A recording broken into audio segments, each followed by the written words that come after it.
Gauss মিয়া এরপর দেখতে পায় দোলা এবং দোলার সাথে একজন পুরুষ তার হাজবেন্ড দেখতে পায়, রিক্সা করে সে যাচ্ছে বাসায়। দেখতে পেয়ে তখন গাউস মিয়া একটু ফোন দেয়, সে বলে আমার মা বাসায়। তখন গাউস মিয়া দুটা ছুরি নিয়ে ওই বাসায় যায়, দোলার বাসায়। যে দোলার সাবলেটের যে মহিলা থাকে সেই দরজা খুলে দিলি। দর্শক স্বাগত জানাচ্ছি, আমি স্নিগ্ধা আখি। আজকে আমার সাথে উপস্থিত আছেন দৈনিক নতুন সময়ের সিনিয়র রিপোর্টার জনাব মারুফ সাহেব। আর আমরা আপনাদেরকে আজকে জানাবো যে গত 28 মে মিরপুর পল্লবী থানায় স্বামী স্ত্রী হত্যার যে ঘটনাটা ঘটেছে, প্রবাসীর হাতে যে স্বামী স্ত্রী খুন হয়েছে, সেই বিষয়ে উনি সরাসরি এটার তদন্তে ছিলেন। এটা সম্পর্কে উনি কি জানেন আজকে ওনার থেকে আমরা জানবো। তো মারুফ সাহেব, আপনি আসলে এই ঘটনাটা কতদূর জানতে পেরেছেন? আসলে আমরা তো অনেক কিছুই দেখছি, আসলে মূল ঘটনাটা কি? ধন্যবাদ স্নিগ্ধাকে এবং আপনার মাধ্যমে নতুন সময়ের সকল অডিয়েন্সকে।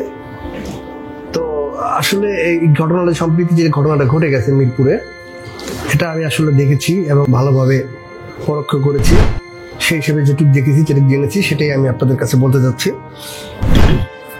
সেটা হচ্ছে একটি প্রবাসী দ্বারায় দুটি হত্যা হয়েছে, কিন্তু প্রবাসীর নাম হচ্ছে গাউস মিয়া এবং যে যাকে হত্যা করেছেন তার নাম হচ্ছেন, ছেলেটার নাম হচ্ছে পাপ্পু আর মেয়েটার নাম হচ্ছে দোলা। জি। তো দোলা আর পাপ্পু দুজন পরস্পর স্বামী স্ত্রী, সেটা আমরা পরে জানতে পেরেছি।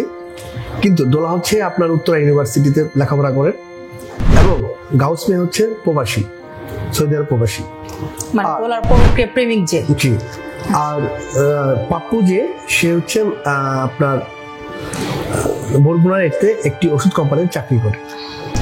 তো দোলা বাবা মার থেকে আলাদা থাকেন, পড়াশোনা করেন এবং স্বাধীন জীবনযাপন করেন। জি, স্বাধীন জীবনযাপন করেন। একটি ফ্ল্যাটে সে থাকেন সাবলেট নিয়ে। এখানে সে পাপ্পুকে বিয়ে করেছেন এবং পাশাপাশি এই টোটাল তার যে সাংসারিক পড়াশোনার খরচটা শুনছি, এটাও সে প্রবাসী গাউস মিয়ার কাছ থেকে সে নিয়েছে। গাউস মিয়া এরকম একজন প্রবাসী বা এরকম গাউস মিয়া বাংলাদেশে অহরহ লক্ষ লক্ষ রয়েছে। আর এরকম ঘটনা সম্প্রতি অনেক চলতেছে, অনেক দেখতেছি, কিন্তু সবগুলি তো আর আসে না। তাই আমরা আর কি এই আমরা গাউস মিয়া এবং দোলা এবং পাপ্পুর ঘটনাটি নিয়েই আমরা আজকে বসেছি।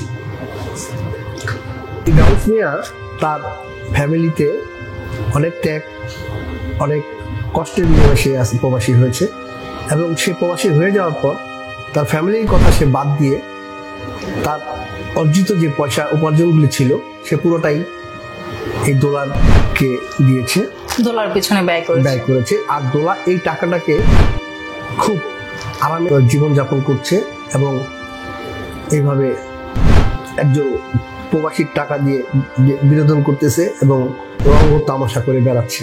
দেখুন, গাউস মিয়া সে জানুয়ারিতে চলে আসছে দোলার কাছে, যাকে আমি এতগুলি টাকা আমার জীবনের কষ্টের টাকাগুলি দিয়ে দিলাম। আসলে শুধু এখানে তো টাকার বিষয়, গাউস সাহেব যে সে তো দোলাকে প্রচন্ড ভালোবেসেছিল। হ্যাঁ, অবশ্যই। তার মানুষ ভালো না বাসলে তার অর্জিত পয়সাগুলি তাকে এমনি এমনি দিয়ে দিবে। এক প্রকার বলা যায় যে ভালোবাসার টানেই সে দেশে এসেছিল। তো আসার পর ওই যে বাসাটা আর কি গাউস দোলা নিয়েছে, সেখানে তো দোলা উশৃঙ্খল জীবনযাপন করতেছে তার হাজবেন্ডকে নিয়ে। এবং সে তার হাজবেন্ড কি এখানে সবসময় ছিল? না, তার হাজবেন্ড মাসে 2-3 দিন থাকতো, মানে মাঝে মধ্যে আসতো। বাকি সময়টা সে বরগুনায় থাকতেন। আর এই গাউস মিয়াও কিন্তু আমি শুনেছি যে সম্প্রতি সেও এই ফ্ল্যাটে আসা যাওয়া করেছে। এরপর গাউসরা মিরপুরে এসে একটি বাসা নেয় এবং তার আশপাশে একটি বাসা নেয়। আচ্ছা। তো এক পর্যায়ে গাউস যখন জানতে পারে যে ওই মেয়েটা বিয়ে করেছে, তোলা বিয়ে করেছে, তখন সে চিন্তা করে আমার টাকা নিয়ে, আমার অর্জিত পয়সা দিয়ে তুমি বিনোদন করে বেড়াবা আর বিয়ে করবো আরেকজনকে। তখন সম্প্রতি যেটা ঘটেছে, দোলা এবং দোলার হাজবেন্ড পাপ্পু দুজন খাওয়ার জন্য নিচে হোটেলে আসছিল। আমার হোটেল থেকে যখন বাসায় যায়, তখন গাউস মিয়া এরপর দেখতে পায় দোলা এবং দোলার সাথে একজন পুরুষ তার হাজবেন্ড দেখতে পায়, রিক্সা করে সে যাচ্ছে বাসায়। দেখতে পেয়ে তখন গাউস মিয়া একটু ফোন দেয়, সে বলে আমার মা বাসায়। তখন গাউস মিয়া দুইটা ছুরি নিয়ে ওই বাসায় যায়, দোলার বাসায়। যে দোলার সাবলেটের যে মহিলা থাকে সে দরজা খুলে দিলি। কয়টার সময় যায় দোলার বাসায়? একটা 30 থেকে 40-এর মধ্যে যায়। 30 থেকে 40-এর মধ্যে। আচ্ছা। যেই সরাসরি পাপ্পুকে বুকে এবং পেটে চাকু দিয়ে পুশ করে দেয়। সে আঘাতের পরেই পাপ্পু আস্তে আস্তে লুটে পড়ে। এরপর পাপ্পু নিস্তব্ধ হয়ে যায়। এরপরেই দোলাকে আবার ধরে, দোলাকে একইভাবে হত্যা করে। হত্যা শেষে দোলার 2 হাতের পায়ের রক কেটে দেয় মৃত্যু নিশ্চিত হওয়ার জন্য। কিন্তু দেখেন, এখানে তো একটি 2টি মৃত্যু হলো, 3টি মৃত্যু হলো। 3টি পরিবার ধ্বংস হয়ে গেল। 3টি পরিবার, 3টি মৃত্যু। গাউস মিয়া তো সেও তো তারও তো হত্যা হয়ে গেল, সেও তো ফাঁসি হলো, তার জীবনটাও তো শেষ হয়ে গেল। তাহলে দেখুন, একটি মেয়ে কিন্তু ধ্বংস করে দিল 3টি পরিবার। তার নিজের পরিবার, তার হাজবেন্ডের পরিবার এবং তার প্রেমিকের পরিবার। আচ্ছা, দোলাকে হত্যার পরে কি ঘটলো?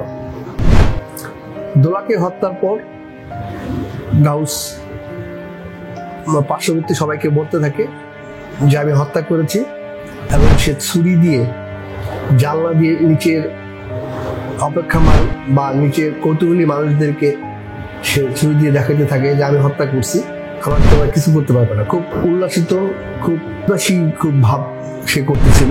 কারণ হত্যা করে তার কাছে খুব মনে হয়েছিল যে সে একটা কিছু করেছে, তাকে কোনো রকম অপরাধী মনে হয়নি, অপরাধ বোধটা তখন কাজ করেনি।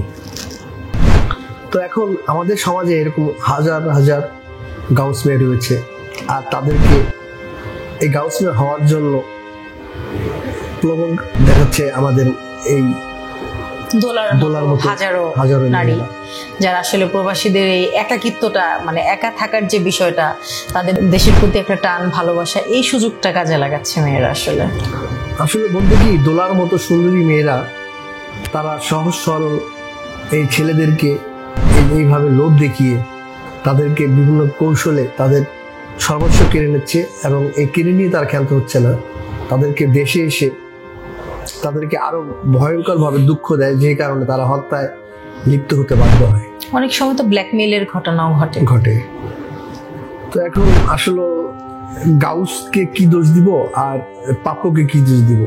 পাপ্পু তো সহজ সরল একটি ছেলে, দেখছেন তো, সে তো তার স্ত্রীর কাছে এসেছিল, তার কোনো অন্যায় ছিল না। সুদর্শন, সুন্দর একটি ছেলে বিয়ে করেছে। আমরা যতটুকু জেনেছি যে পাপ্পু তো দোলাকে ভালোবেসেই বিয়ে করেছিল, কিন্তু দোলা হয়তো পরে পাপ্পুকে অতটা ভালোবাসে নাই বলে এরকম পরক্রিয়া লিপ্ত হয়েছিল, তা না হলে তো আসলে এরকম ঘটনা। আবার অনেক ক্ষেত্রে হচ্ছে কিন্তু যে মেয়েরা স্বামী আছে বা স্বামী জানে প্রবাসীদের সাথে এরকম ফোনে বিভিন্ন মাধ্যমে কথা বলেও কিন্তু এরকম ঘটনা ঘটছে, ব্ল্যাকমেইলের যে ঘটনা।